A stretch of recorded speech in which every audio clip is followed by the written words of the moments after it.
Yeah, I know. It's not the rap battle. I know, don't worry. It's actually really close to completion. Although the issue that I'm going to run into is that the MP3 is going to be done soon, but we're still going to need to wait on the animation. I might do like a quick pre-screening of the MP3, but I can't make any promises. And if I do that, I'm going to put it on a 50-person capped stream. So, yeah. Anyways, down to business, shall we? This is a little something by Coppertoe1215.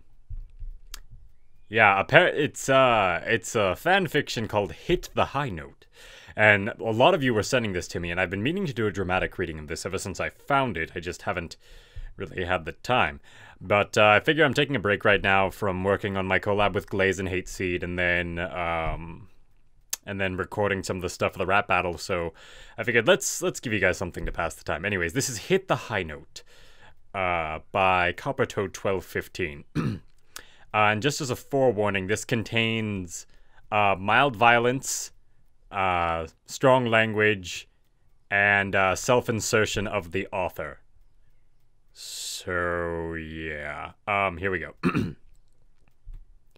Beethoven is clearly better. Nuh-uh!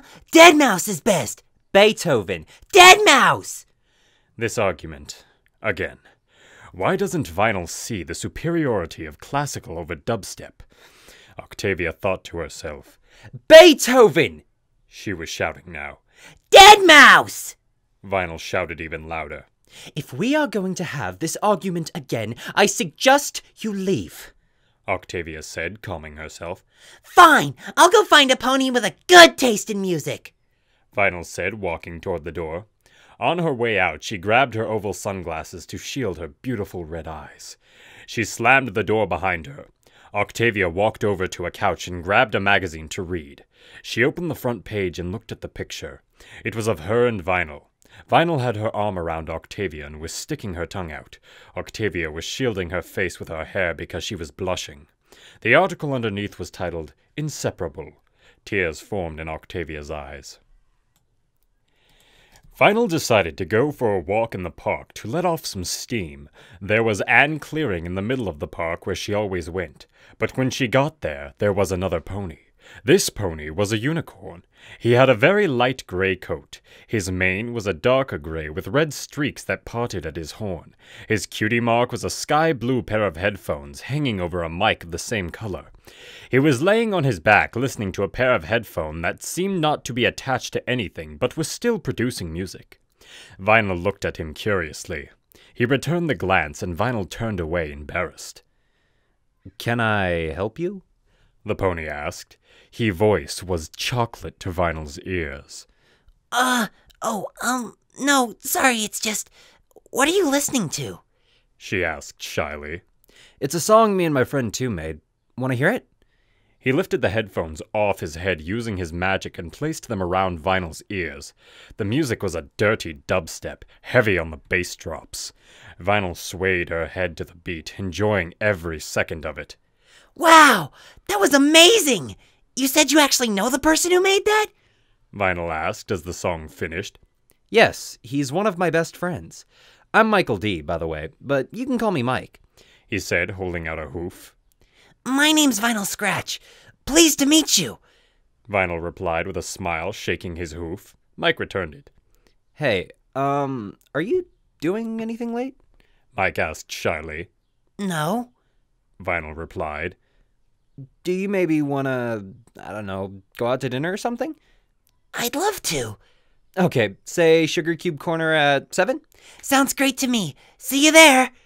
Vinyl trotted off in the other direction from Mike, a big smile on her face. Fast forward. Octavia was now curled up on the couch, eyes red from crying. The magazine laid open next to her, tear stains on every page. The door opened. It was Vinyl. Octavia jumped off the couch and ran up to Vinyl, giving her a hug. I'm sorry. I'm so sorry. She started. Actually, Octavia, I think we should see other ponies. Vinyl said, cutting Octavia off. What? I met a really nice guy in the park. We're supposed to be having dinner tonight. But... Tears were forming in Octavia's eyes again. I'm just here to grab some stuff and then I'll leave, okay? Octavia couldn't think of anything else to say but a simple, Okay.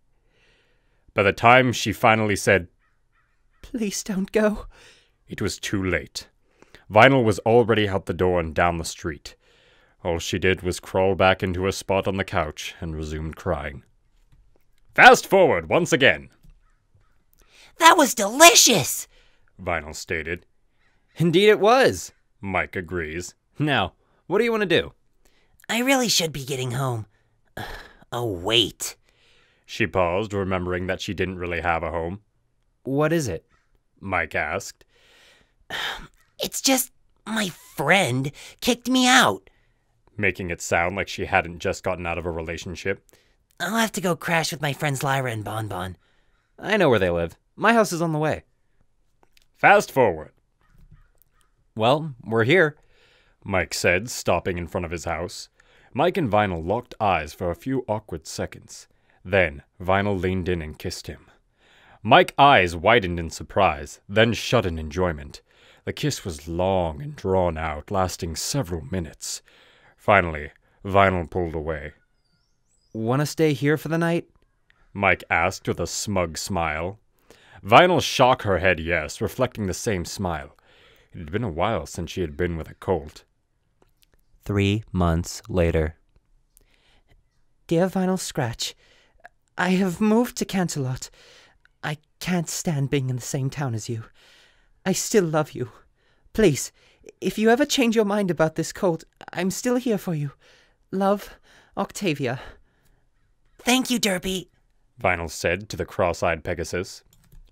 She beamed a wide smile and flew away, nearly bumping into another Pegasus. Fuck you, couch, nigga!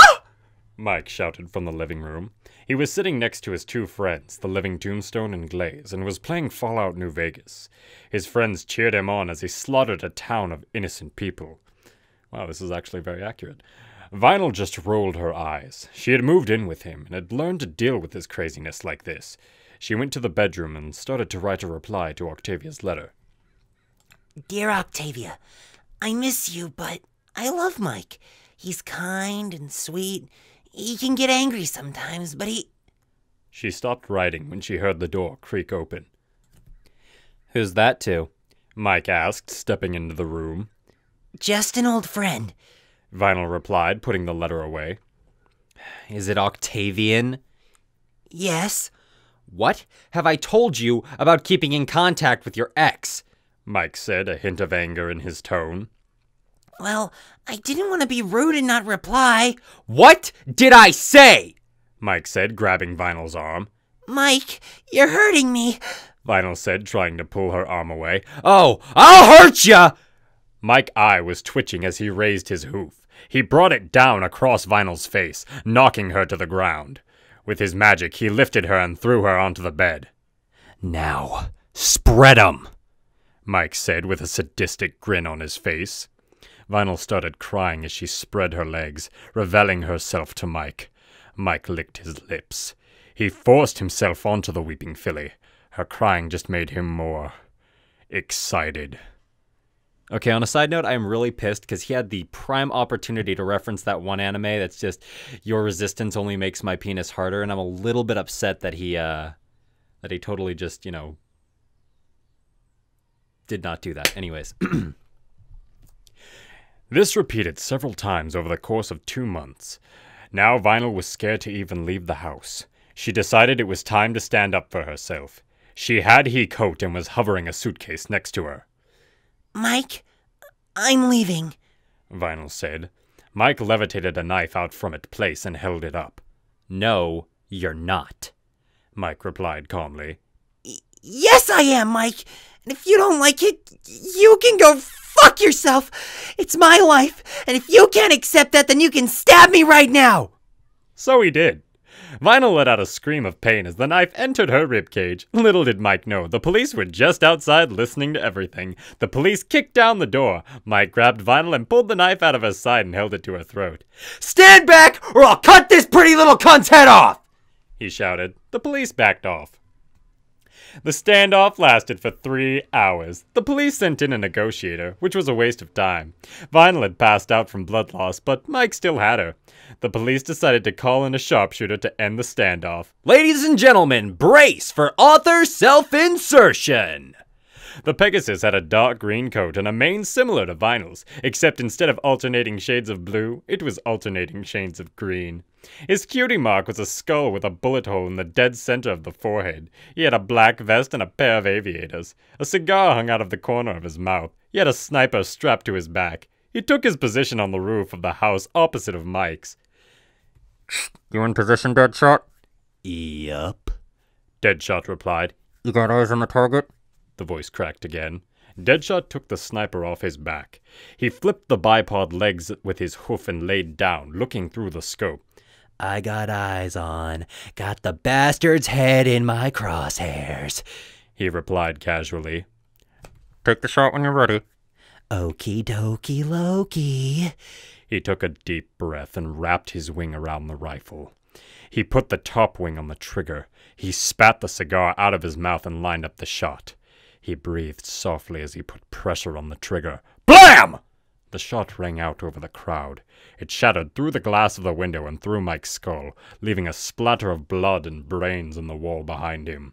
Mike and Vinyl's bodies both fell to the floor. Dead on target, Deadshot said, placing the sniper on his back. Vinyl survived the hostage situation. She and Octavia got back together and lived happily ever after. Too much of a storybook ending for you? Then fuck you. The end.